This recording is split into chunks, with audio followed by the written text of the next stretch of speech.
Good morning, Conway. It is time for Ghost. Kid, I could hear the coach's footsteps coming behind me. I was still trying to get my heart to stop tripping and my lungs to start working again. Kid, wait, he said, running up beside me. He was wearing those sweatpants, the swishy kind that make every step sound like paper crumbling. Who you run for? He asked. What? Who do I run for? What kind of question was that? I run for me. Who else? I replied. I stopped walking. No, I mean, what team? No team. I see. He glanced over at the track. So then, who trained you? Somebody has to train you to be so fast. Nobody. I just know how to run. You just know how to run? He repeated under his breath, followed up by yes, you do. Also breath talk. Look, I don't know you. What's your name? Castle Crenshaw, I said, then quickly clarified. But everybody calls me Ghost. By everybody, I meant nobody except me. That was my self-given nickname. Well, halfway self-given. The night me and Ma busted into Mr. Charles' store, Mr. Charles looked at us like he was looking at two ghosts. Like he didn't recognize us. Probably because of how scared we both must have looked. So I just started calling myself that. Plus, it wasn't the only time someone had looked at me that way.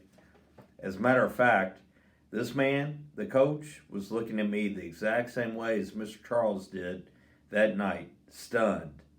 And I couldn't tell if it was because my real name was Castle or because of my nickname. Okay, Ghost, I'm Coach Brody. We did a proper handshake. Listen, like I said, I don't know you, obviously, but I know you got something special. At least I think you do. So you want to join the Defenders and run with us? I didn't even think about it. Nope. Just like that. Nope. Judging by the look on Coach's face, I could tell nobody said no to running on his team ever. What do you mean, nope? Why not? All the other runners on the track were cracking jokes and playing around. Everybody but Lou. He was back on the line, down on his knees, like he was getting ready to take off again. Because my sport's basketball. You play ball? He asked. Like he didn't believe it. Like I didn't look like I could hoop. Yep. For who?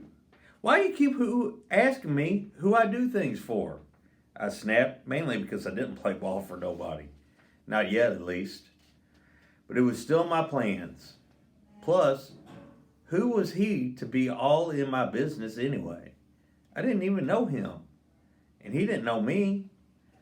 Look, even if I wanted to join your team, I continued, I would have to ask my mother first. And she's probably going to say no, so let me ask her. He cut in. Why do you care? It's just running, I said. Is that what you think? Coach narrowed his eyes. This is just running? Yeah. I mean, what else is there? Ready, set, go, run. The end. I said like a robot. Coach let out a hearty laugh, the kind that sounds fake. Nobody really laughs that hard and that loud without bending over like it hurts. We'll get to that, he said, cutting off his laugh instantly. Like I said, fake. For now, let's focus on the task at hand. If your mom says it's cool, will you join? Man, I told you, I play ball. Coach sized me up, biting down on his bottom lip. Okay, I'll tell you what. Basketball's your sport? Cool. But if you want to be a better ball player, join this team and you'll be faster and stronger than anyone on any court. Matter of fact, your legs will be so strong, you'll be dunking on people by next year. You think I'm stupid? I looked at him sideways. Ain't no way I could be dunking in a year. I never heard of any 8th graders that can dunk. Depends on what you say next. You are if you don't let me ask your mom about joining. Coach was looking at me like he was dead serious. Like he really thought running could help my hops and get me dunking by next year. Which, if that did happen, I would go right down to the court with Sicko and them and demand to play. I kept checking his face for a sign he was lying, a sign that would have been easy to see because he didn't have any hair to disguise it. But there was no sign, no lie. Man, I'm telling you, she ain't gonna say yes. Good enough, Coach nodded, a sure smirk on his face. Practice is almost over. Might as well stay, and then I'll drop you off at home. I'll talk to her then. Cool? Not cool, not really. I mean, track. And who was this man? I've seen those weird shows where psychos pose like coaches and stuff and get you caught up. And the next thing you know, my mother's in jail too for handling this dude.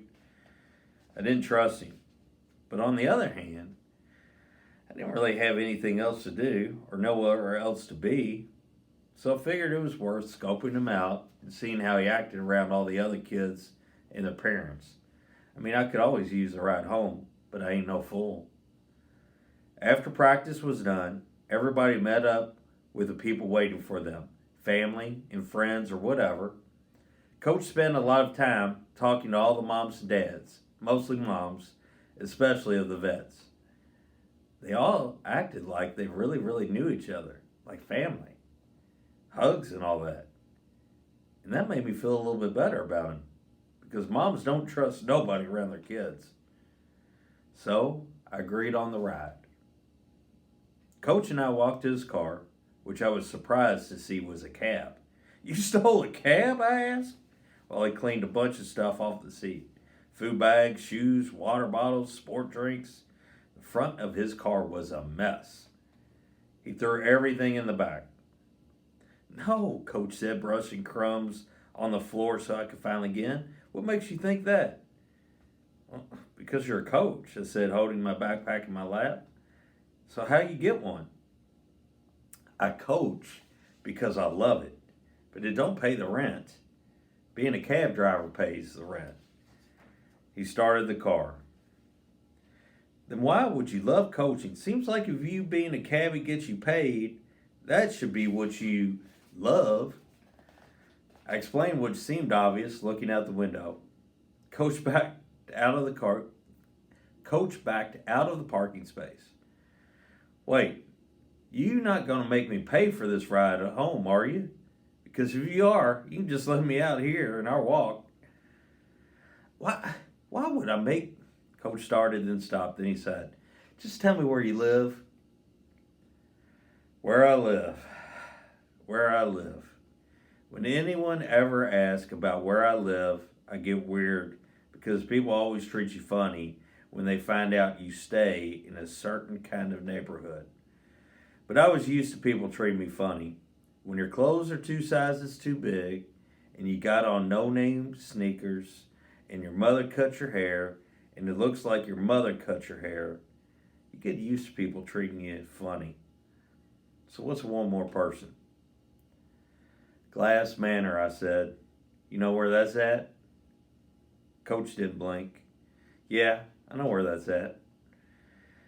We didn't really say too much in the car.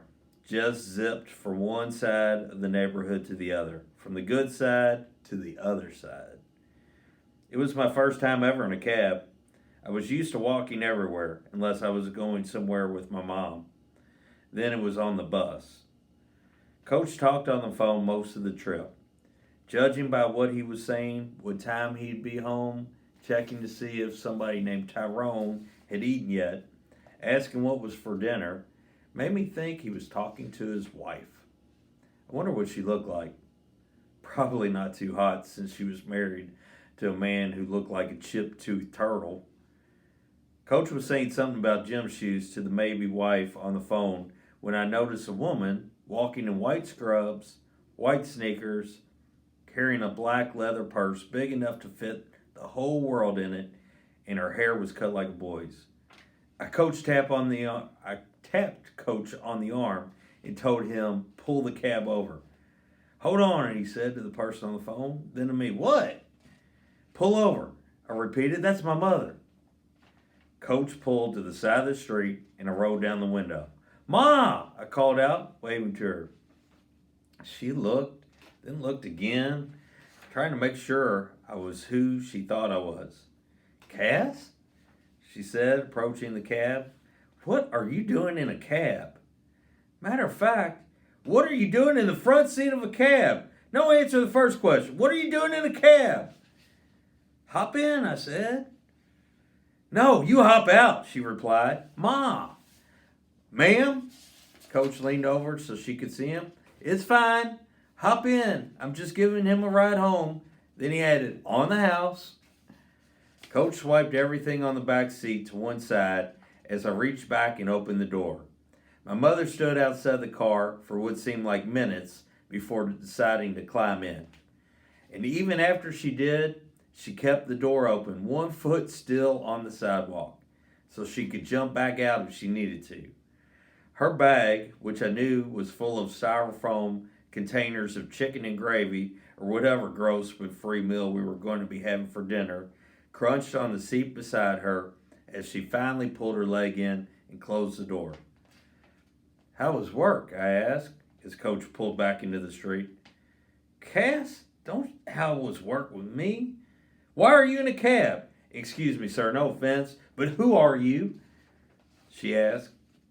"Told you, moms don't trust nobody around their kids."